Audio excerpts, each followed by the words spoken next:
Good morning all of you. आप सभी का श्योर सक्सेस के चैनल पे स्वागत है। तो चलिए आज की वीडियो की यदि हम बात करें तो आज की वीडियो आपको CBSE class 10 NCERT maths chapter 1 real numbers exercise 1.2 की थ्योरी की बात करेंगे। पिछले वीडियो में हमने एक्सरसाइज 1.1 को पूरी तरीके से खत्म किया। अब बारी एक्सरसाइज 1.2 की थ्योरी को समझने की, उसके बाद हम एक्सरसाइज को सॉल्व, उससे पहले एग्जांपल सॉल्व करेंगे और एग्जांपल के बाद थ्योरी सॉल्व करेंगे। तो हो सकता है कुछ लोगों के मन में ये सवाल उठता होगा, सर एग्जांपल्स क्यों बता रहे हो आप? देखिए एग्जांपल्स सबसे ज्यादा इंपॉर्टेंट है क्योंकि एग्जामिनेशन पॉइंट ऑफ व्यू से अब अधिकतर सवाल जो आपको एग्जांपल से एराइज होते हैं, तो एग्जांपल करना जरूरी है। और यदि मान लो एग्जांपल यदि आप सही से कर लो तो एक्सरसाइज खुद पे खुद आपसे बनने लगेगा।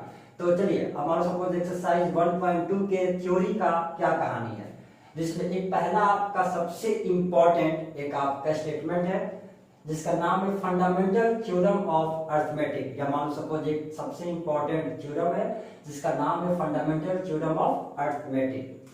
अच्छा, ये कहना क्या चाहता है, आखिर क्या है फंडामेंटल थ्योरम ऑफ अरिथमेटिक, क्या कहना चाहता है? तो उसका एक स्टेटमेंट है। स्टेटमेंट क्या कह रहा है कि एवरी कंपोजिट नंबर, अब सवाल मन में यह आता होगा कि आखिर कंपोजिट नंबर क्या होगा?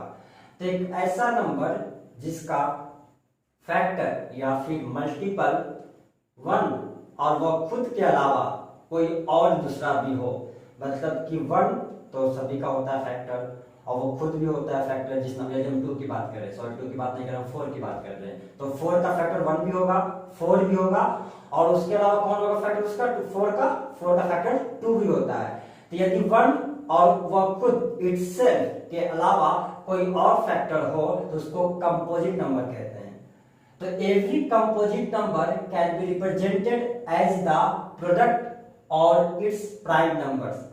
प्राइम नंबर्स क्या होगा? एक ऐसा नंबर जिसका 1 और खुद के अलावा कोई दूसरा फैक्टर नहीं हो, याद रखिएगा। तो स्टेटमेंट क्या कहा कि every composite number can be represented as the product और इट्स प्राइम नंबर्स, यानी कि प्रत्येक कंपोजिट नंबर को हम उनके प्रोडक्ट या फिर उनके प्राइम नंबर्स के रूप में रिप्रेजेंट कर सकते हैं। मतलब कोई भी कंपोजिट नंबर को प्राइम नंबर्स के रूप में रिप्रेजेंट किया जा सकता है।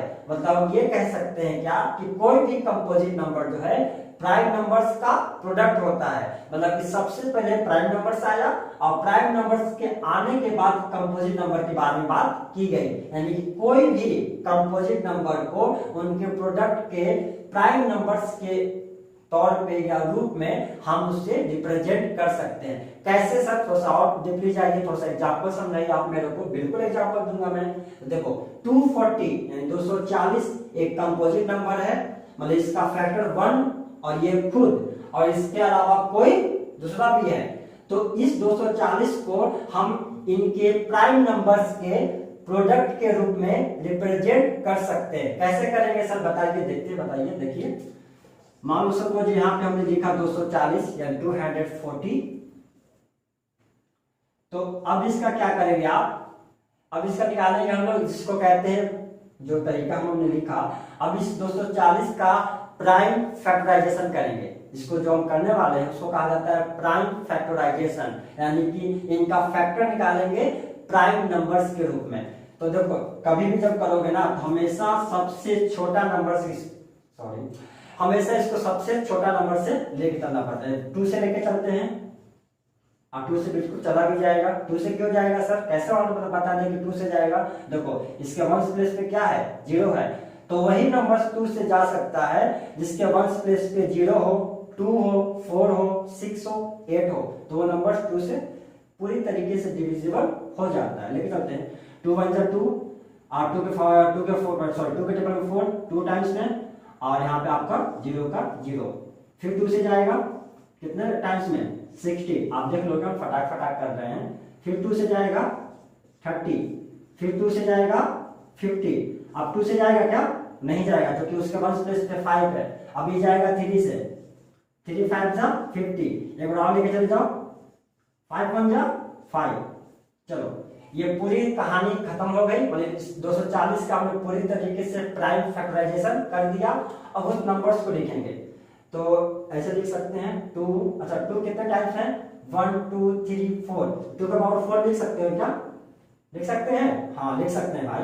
2 का पावर 4 इंटू 3 इंटू 5, ये हो गया आपको।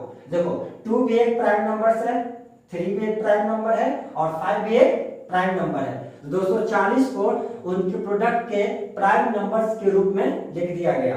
81 को भी देख लो यदि देखने की इच्छा है तो। 81 किससे जाएगा, 3 से लेके चलो,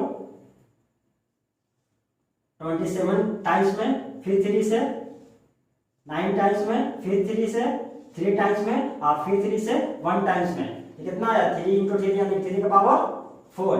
ये भी तो एक प्राइम नंबर्स है ना भाई। तो इन सारे नंबर्स का कोई भी कंपोजिट नंबर को आप उनके प्राइम नंबर्स के रूप में रिप्रेजेंट कर सकते हो। तुम ध्यान से समझिएगा। तो अब मान लो सपोज, ये तो हम समझ गए, बड़ा आसान था। लेकिन इस थ्योरम का आखिर 1.2 या फिर हमारे 10th के क्लास में क्यों यूज किया गया, फंडामेंटल थ्योरम ऑफ अरिथमेटिक का क्यों यूज हुआ, तो इसका सबसे इंपॉर्टेंट दो आपका मैं मतलब कि एक दो आपका स्टेटमेंट या मान सपोज दो आपका सबसे इंपॉर्टेंट इसमें मैथ्स है जिसको हम लोग बनाएंगे और उसी का यूज करेंगे, यानी कि फंडामेंटल थ्योरम ऑफ अरिथमेटिक का यूज करेंगे, जिसमें दो कौन है आपका, पहला एचसीएफ है और दूसरा एलसीएम है। यदि हम बात करें एक्सरसाइज 1.1 की तो 1.1 में हमने एचसीएफ फाइंड तो किया था, लेकिन वहां पे लगाया था हमने वीकली डिवीजन लेमा या फिर एल्गोरिथम का। 1.2 के अकॉर्डिंग हम लोग एचसीएफ और एलसीएम फाइंड करेंगे, जिनमें कौन से तरीके से, फंडामेंटल थ्योरम ऑफ अरिथमेटिक। वो कहता क्या है, वो कहता है कि कोई भी कंपोजिट नंबर को आप प्राइम नंबर्स के रूप में कन्वर्ट कर सकते हैं, यानी कि रिप्रेजेंट कर सकते हैं। तो हम दो यानी कि एचसीएफ और एलसीएम का यूज करेंगे बाय प्राइम फैक्टराइजेशन मेथड। बात समझ में आ गई। चलिए फिलहाल आप इतना नोट कीजिए, please pause the video, note it down.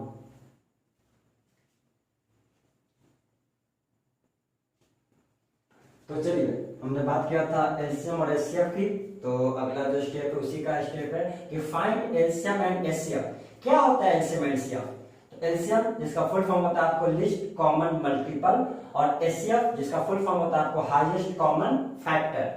तो हम फिर से दो नंबर्स का यूज करेंगे, हालांकि पिछले एक्सरसाइज में 1.1 में उसमें भी आपको दो नंबर्स था और दो नंबर्स का हमने एचसीएफ फाइंड किया था बाय वीकली डिवीजन एल्गोरिथम के जरिए। अभी भी दो नंबर्स का यूज करेंगे हम, लेकिन अब जो एचसीएफ या फिर अब जो एलसीएम निकालेंगे ना, वो तरीका लगाएंगे हम लोग प्राइम फैक्टराइजेशन नंबर्स का। तो एक छोटा सा एग्जांपल लेते हैं अपने मन से, हम किताब का एग्जांपल नहीं ले रहे हैं।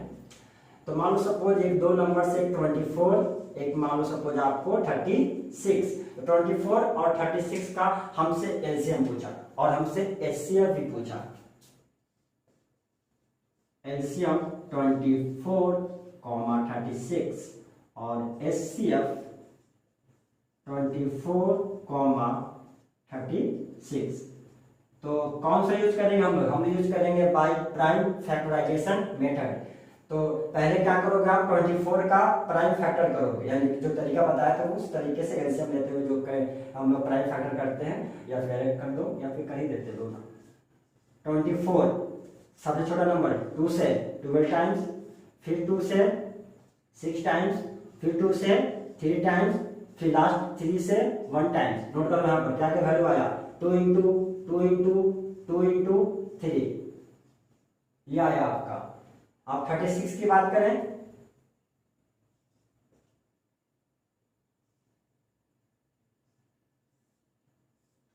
टू से 18 टाइम्स, फिर 2 से 9 टाइम्स, फिर 3 से 3 टाइम्स और फिर 3 से 1 टाइम्स। नोट करो 2 इंटू 2 इंटू 3 इंटू 3, तो ये आया आपका। अब 24 का भी हमने प्राइम फैक्टर कर दिया, 36 का भी हमने प्राइम फैक्टर कर दिया एज अ प्रोडक्ट के रूप में। तो अब हम इसका पहले एलसीएम निकालें, तो उसके बाद हम लोग एचसीएफ निकालेंगे। देखिए एलसीएम क्या होता है, जिसको होता है लिस्ट कॉमन मल्टीपल, यानी इसमें देखेंगे कौन कौन कॉमन मल्टीपल है और कॉमन भी है, और उसके अलावा उसको मान लो सपोज 2 2 दोनों में कॉमन है, लिख दीजिए उसको इंटू, ये 2 इस 2 से कॉमन है, इसको भी लिखो। अच्छा ये 2 एक बच गया, इसमें ये 2 नहीं है, तो याद रखिएगा एलसीएम में जो कॉमन है उससे भी लिखा जाता है, और जो कॉमन नहीं है यानी जो अनकॉमन है उसे भी आप लिखिएगा, एक और 2 यहां पे लिखाएगा। और ये 3 इस 3 के साथ कॉमन है, तो यहां पे लिख लो। और एक 3, ये वाला 3 बच गया ना, इसको भी लिखोगे। क्या है आंसर? 2 2 4, 4 2 8, 8 3 24, 24 3 72, ये होगा एलसीएम। अब बात कर रहे हैं एचसीएफ का, तो सबसे इंपॉर्टेंट बात फिर से याद रखो कि एचसीएफ उस 2 नंबर्स का इस तरीके से यदि हम प्राइम फैक्टर से निकालें तो जो 2 नंबर्स में कॉमन है बस वही उसका एचसीएफ कहलाएगा। तो 2 2 इसमें कॉमन है, लिख दिए। और कोई कॉमन है क्या? हाँ, एक 2 इस 2 के साथ कॉमन है, इसमें एक 2 है पर इसमें नहीं है, कॉमन कहाँ हुआ भाई? अच्छा एक 3 इसमें, एक 3 इसमें भी कॉमन है। अच्छा ये 3 अब दूसरे 3 के साथ एक पेयर यानी कॉमन नहीं, कॉमन पेयर नहीं बना रहा है, तो बस जो कॉमन पेयर है उसी को लिखेंगे। तो 2 2 4, 4 3 12, तो 12 इसका एचसीएफ हुआ 24 एंड 36 का, और एलसीएम होगा 72। उम्मीद करते बातें समझ में आई होगी।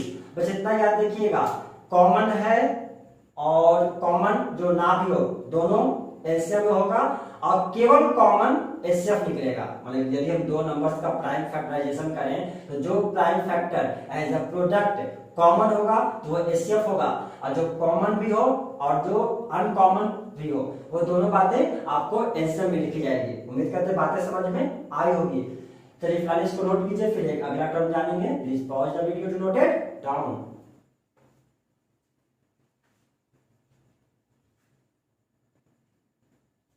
चलिए अब बात करते हैं फिर से अगले स्टेप या फिर एक अगले स्टेटमेंट की तरफ। तो कहना ये चाह रहा है कि अब मान लो सपोज कि आपके पास कोई, मान लिया जाए कोई आपके पास फर्स्ट नंबर गिवन हो, मान लो कोई फर्स्ट नंबर गिवन हो, और मान लिया जाए कोई सेकंड नंबर्स भी गिवन हो, फिलहाल गिवन है अभी, बाद में भी बात करेंगे। फिर एलसीएम हो और फिर उसके बाद आपका एचसीएफ हो। तो इसमें हम कहना ये चाह रहे हैं कि मान लिया जाए कोई फर्स्ट नंबर गिवन हो और उस सवाल का एलसीएम भी आपके पास हो, एचसीएफ भी आपके पास हो, और आपसे पूछे वो सेकंड नंबर, तो कैसे फाइंड कीजिएगा? या मान लिया जाए फर्स्ट और सेकंड नंबर्स गिवन हो और साथ ही साथ एलसीएम गिवन हो और आपसे पूछे व्हाट इज एचसीएफ, या मान लो सपोज फर्स्ट सेकंड और एचसीएफ पता हो और आपसे पूछे एलसीएम, तो कैसे बातें होंगी? एक सबसे इंपॉर्टेंट फॉर्मूला या सबसे इंपॉर्टेंट एक आपका स्टेटमेंट है, इससे आपको हर बार सवाल एराइज होते हैं मतलब एग्जामिनेशन पॉइंट ऑफ व्यू से।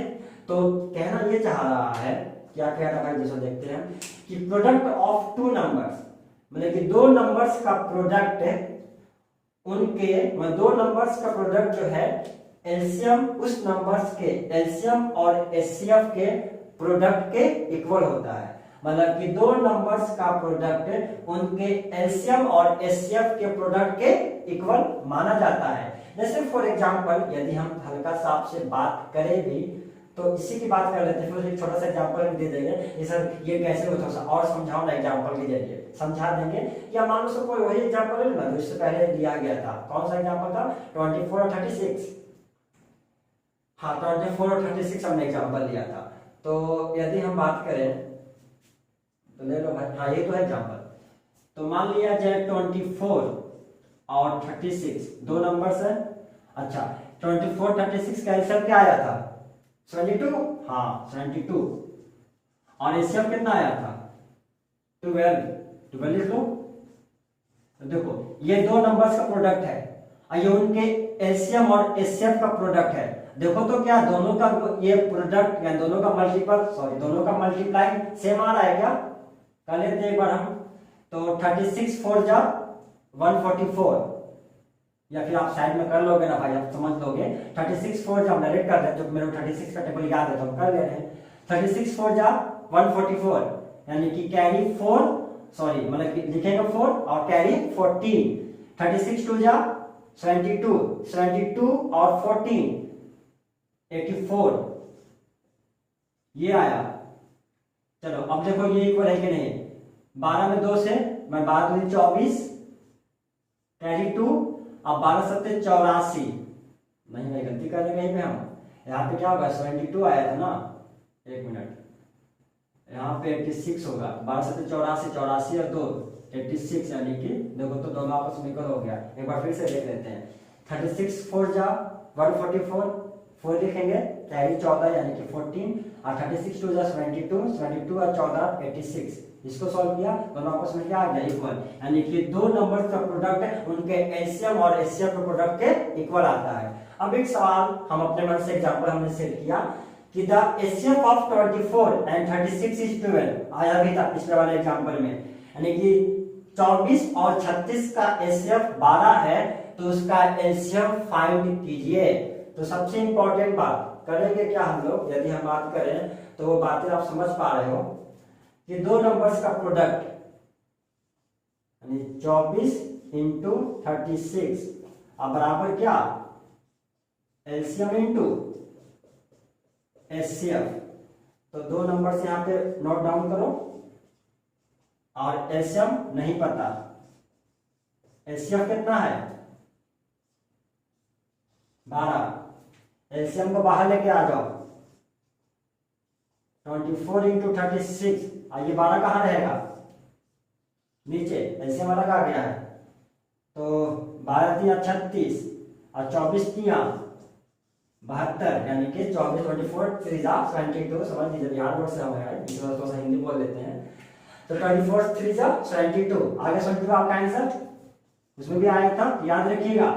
दो नंबर्स का प्रोडक्ट उनके एचसीएफ और एलसीएम के प्रोडक्ट के इक्वल माना जाता है। तो यदि मान लो सपोज ये चार बातों में से तीन बातें दी गई हो तो एक बात आप आसानी से निकाल सकते हैं। उम्मीद करते हैं बातें आपको समझ में आई होगी। Please pause the video to note it down.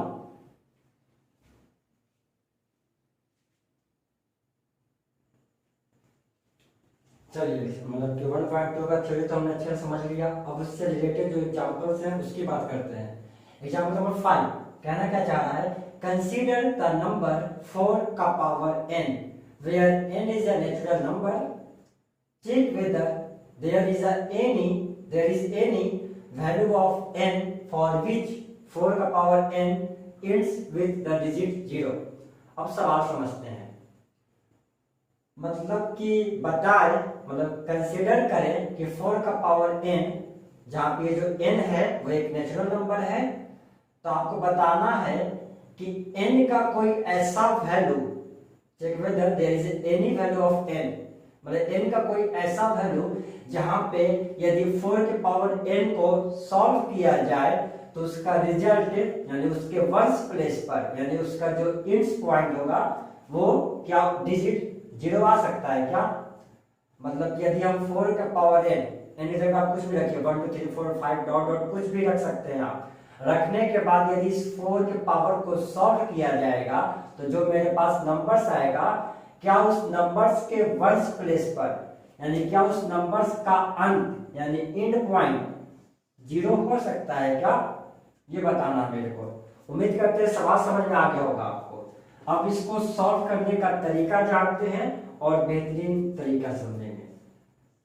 4 का पावर n, क्या इस 4 के पावर ये n को इस तरीके से आप लिख सकते हैं, हमने 4 को प्राइम फैक्टर किया 2 इंटू 2 पावर n, बात तो वही होगा सेम, चलो सही बात, चलो सही चीज है। अब देखो सबसे इंपॉर्टेंट बात कि माने कोई भी नंबर के अंत में यानी उसके एंड पॉइंट पे 0 कब आ सकता है। देखिए 0 आने का मात्र एक ही कंडीशन है, यदि उसके प्राइम फैक्टर में कोई भी नंबर्स के यदि प्राइम फैक्टर में 2 और 5 का यदि पेयर हो यानी 2 और 5 का यदि जोड़ा होगा तभी उस नंबर्स का अंत यानी उस नंबर्स का एंड पॉइंट 0 हो सकता है। मतलब ये यदि कोई नंबर्स का प्राइम फैक्टर 2 इंटू 5 के रूप का होगा तभी उसके वंश प्लेस पे 0 आ सकता है। टू फाइव जा 10, जीरो आया ना, तो तभी जीरो आ सकता है। अच्छा बताओ यहाँ पे 4 का पावर में क्या है, केवल 2 इंटू 2 है, केवल 2 इंटू 2 है, जीरो तो कभी आ ही नहीं सकता। आ सकता है क्या, कब आता है जीरो, जब यहाँ पे एक 5 रहता है तब। और याद रखिएगा यदि हम केवल 2 को हटा दें और केवल 5 रख दें तभी जीरो आना पॉसिबल नहीं है, क्योंकि हमने कहा पेयर 2 और 5 का पेयर होना सबसे ज्यादा जरूरी है। जितने पेयर होंगे उतने उसके एंड पॉइंट पे जीरो आ सकता है। मतलब ये यदि 2 और 5 का एक पेयर है तो एक जीरो आएगा, यदि 2 और 5 का 2 पेयर है तो उसके एंड पॉइंट पर 2 जीरो आएगा। मतलब हमेशा याद रखिएगा 2 और 5 दोनों यदि पेयर रहेंगे, यानी दोनों नंबर्स रहेंगे, तभी उसके एंड पॉइंट पे जीरो आ सकता, ऐसे कभी जीरो नहीं आएगा। आप एक जगह पे कुछ भी रखिए 1 2 3 4 5 कुछ भी रखो, जीरो तो नहीं आने वाला ना। तो पहले इसका आंसर लिख लेते हैं। It does not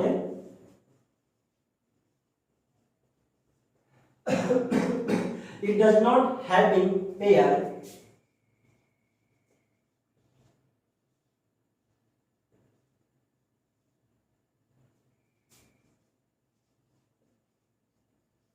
it does not having pair 2 and 5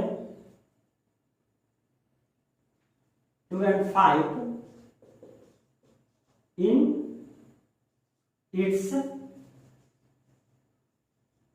prime factors.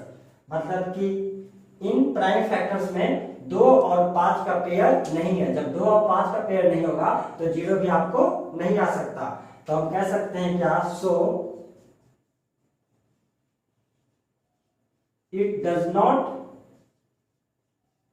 Ends with zero. मतलब कि ये आपकी इसके एंड पॉइंट पे जीरो नहीं आएगा। ये बात समझ में आ गया आपको? चलो सही बात है। अच्छा यहाँ पे एन रख के देख लो और आपको समझने की इच्छा हो तो 4 का पावर एन है ना, तो मान लो 4 का पावर एन यदि 1 रख रहे हैं तो 4 केवल 4 ही आ रहा है, 2 इंटू 2 ही आएगा।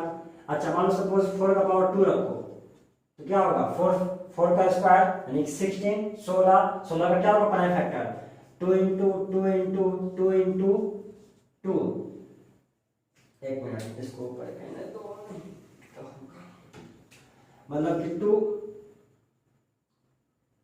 मतलब यदि हम 4 का स्क्वायर करें तो 2 इंटू 2 इंटू 2 इंटू 2। आप देख पा रहे हो क्या कि 2 2 जा 4, 4 2 जा 8, 8 2 जा 16, यही तो आया। यानी जगह पे हमने यदि नेचुरल नंबर सेट कर रहे हैं तो हमेशा याद रखें हम केवल 2 आ रहा, 5 का पेयर आ ही नहीं रहा। यानी यदि एक 5 मिल जाता और यहाँ पे एक 2 मिलता, दोनों मिलकर एक जीरो का फॉर्मेशन करते हैं, लेकिन पेयर है ही नहीं, जीरो तो कभी आ ही नहीं सकता ना। उम्मीद करते हैं एग्जाम्पल आपको अच्छे से समझ में आया होगा। इसी तरीके का एक सवाल आपसे पूछा गया एक्सरसाइज 1.2 में, वो तो आप बना ही लोगे उम्मीद करते हैं। चलो फिलहाल इसको नोट करो, वीडियो को पॉज करके please pause the video to note it down.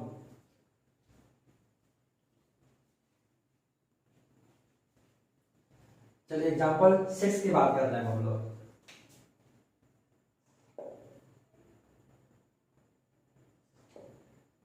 Example 6 में कह रहा है क्या कि find the LCM and HCF of 6 and 20 by the prime factorisation method. हमने इससे पहले जब हम थ्योरी पढ़ रहे थे हमने अपने मन से एक एग्जांपल लिया था, अब अपने मन से लिया था, मतलब कि अब एग्जांपल आपको एग्जांपल 6 है जो आपके एनसीईआरटी किताब के अकॉर्डिंग है। तो आपको 6 and 20 का एलसीएम और एचसीएफ दोनों फाइंड करना है। कौन से तरीके से, बाय प्राइम फैक्टराइजेशन मेथड निकालते हैं। 6 क्या होगा, 6 का प्राइम फैक्टर 2 इंटू 3, समझ रहे हैं, गुड। अच्छा 20 का क्या होगा प्राइम फैक्टर, 2 इंटू, निकालो 2 इंटू 2 इंटू 5। देखो 6 का होता है आपको प्राइम फैक्टर, बस 20 का क्या होगा 2 और उसके बाद 5। नोट कर लिया हमने। अब निकालते हैं सबसे पहले इसका एलसीएम। हमने क्या बताया था एलसीएम निकालने का तरीका, जो कॉमन है उससे भी लिखेंगे और जो कॉमन नहीं है उससे भी लिखेंगे। मतलब 2 2 हो गया 2 और 3 और 5 को भी लिखना पड़ेगा क्योंकि ये नंबर्स कॉमन नहीं है और एलसीएम में हर एक को लिखते हैं, कॉमन भी है और जो अनकॉमन उससे भी। 2 2 जा 4, 4 3 जा 12 और 12 5 जा 16, यानी कि एलसीएम हो गया आपका 16। अब बात करते हैं एचसीएफ। एचसीएफ क्या होता है? केवल कॉमन फैक्टर। कौन है केवल कॉमन? 2 है, उसके अलावा कोई नहीं है, तो एचसीएफ 2 होगा और एलसीएम होगा 16। उम्मीद करते हैं बातें समझ में आई होगी। तो वीडियो को पॉज करके नोट कीजिए, please pause the video to note it down.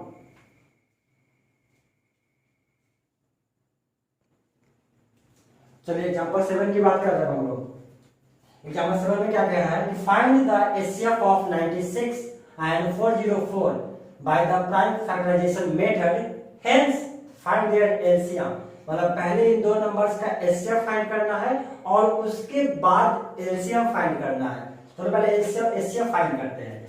तो 96 का क्या करोगे आप? प्राइम फैक्टराइजेशन करते हैं। 2 से 48 टाइम्स, फिर 2 से 24 टाइम्स, फिर 2 से 12 टाइम्स, फिर 2 से 6 टाइम्स, फिर 2 से 3 टाइम्स और फिर 3 से 1 टाइम्स। नोट करो सभी को। 2 इंटू 2 इंटू 2 इंटू और लास्ट में एक 3।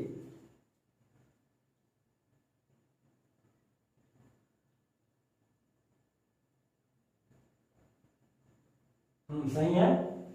अब कौन सा एक नंबर? 404। 404 का प्राइम फैक्टर करो। यहां पे कर लेते हैं 2 से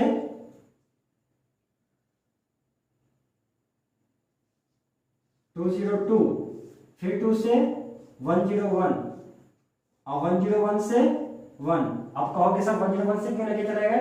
तो 101 एक प्राइम नंबर है। अब 101 का कोई फैक्टर नहीं है, वो खुद से ही जाएगा। नोट करो इसको।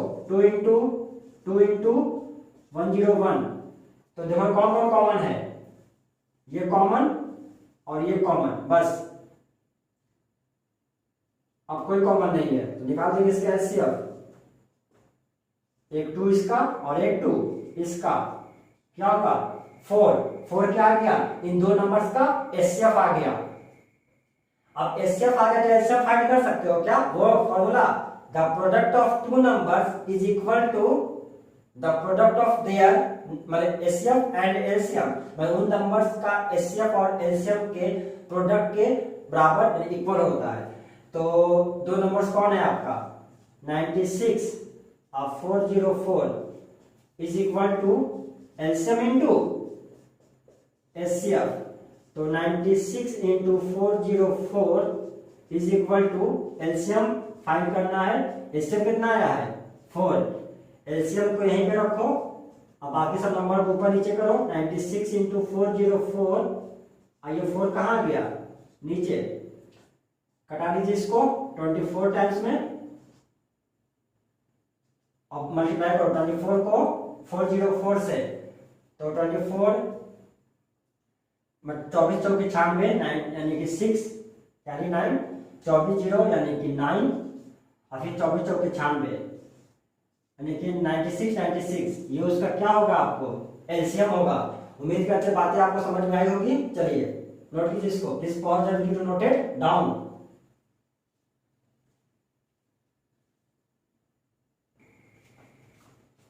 चलिए एग्जांपल नंबर 8 की बात करते हैं। हाँ, एक्सरसाइज 1.1 के थ्योरी का ये लास्ट एग्जांपल है।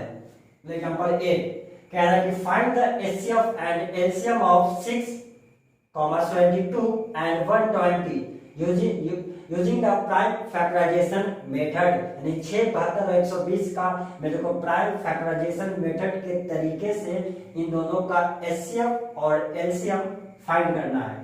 सबसे पहले 6 का प्राइम फैक्टर करोगे 2 इंटू 3, समझ में आ गया होगा ना? हाँ। 72 क्या होगा? 72 का करके देख लो। 2 से 36 टाइम्स में, 2 से 18 टाइम्स में, 2 से 9 टाइम्स में, 3 से 3 टाइम्स में और 3 से 1 टाइम्स में। नोट करो इसको। 2 इंटू 2 इंटू और उसके बाद 2 में 3 3। चलिए ये हो गया। अब आया 120, इसको भी निकाल लो। 120 का 2 से 16 टाइम्स, फिर 2 से 13 टाइम्स, फिर 2 से 15 टाइम्स, फिर 3 से 5 टाइम्स और फिर 5 से 1 टाइम्स। नोट करो 2 इंटू 2 इंटू 2 इंटू 3 इंटू 5 आ गया। अब पहले क्या निकालें, ऐसा निकालो जो कॉमन है उसकी बात करना है। ये 2 तीनों में कॉमन है और ये 3 तीनों में कॉमन है। तो जो कॉमन है बस वही आंसर होगा। यदि इन तीनों नंबर्स का एचसीएफ होगा 2 इंटू 3 यानी कि 6। चलिए अब एलसीएम की बात कर लेते हैं। एलसीएम क्या कितना होगा इसका, तो कॉमन है आपका 2, उसके बाद ये 2 एक हुआ, फिर ये 2 एक हुआ और फिर ये 3 तीनों में है, एक 3 नोट करोगे और फिर एक ये 3 और ये एक 5 मल्टीप्लाई करते हैं। 2 2 जा 4, 4 2 जा 8, 8 3 जा 24, 24 3 जा 96 और 96 5 जा 360। एक बार कंफर्म हो जाते हैं हम। आज 45 हाँ चलो सही है, 360 आंसर। चलिए तो वीडियो को पॉज करके आप नोट कर लीजिए, please pause the video to note it down. Note कर लिए। चलिए इसमें सबसे इंपॉर्टेंट बात हमने बताया था कि दो नंबर्स का प्रोडक्ट उनके एलसीएम और एचसीएफ के इक्वल होता है। लेकिन यदि 3 नंबर्स, क्योंकि देखो यहाँ पे 3 नंबर्स है 6, 72 और 120, तो ये भी तो कहा जा सकता है क्या, या आप कह सकते हो कि क्या सर 3 नंबर्स का प्रोडक्ट उनके एलसीएम और एचसीएफ के बराबर इक्वल होता है क्या? बिल्कुल नहीं। मतलब ये कि 672 into 120 is not equal to LCM into HCF. मतलब कि 3 नंबर्स का प्रोडक्ट उनके एलसीएम और एचसीएफ के इक्वल नहीं होता। याद रखिएगा ये बात। चलिए तो फिलहाल आज के लिए इतना ही। अब मिलते हैं हम लोग अगले वीडियो में। तो यदि आपको वीडियो अच्छी लगी हो तो लाइक, कमेंट्स, और यदि ज़्यादा अच्छी लगी हो तो अपने दोस्तों में शेयर कर लें, क्योंकि इस लॉकडाउन के माहौल में जो भी बच्चे मानो सब जिनके बच्चे की पढ़ाई रुकी हुई है वो अपनी पढ़ाई जारी रख सकें। चलिए इस पर आप मतलब कोशिश कीजिएगा आप एक्सरसाइज 1.2 खुद से बनाने की। और अगले वीडियो में मिलेंगे। फिलहाल आज के लिए इतना ही। चलिए बाय बाय।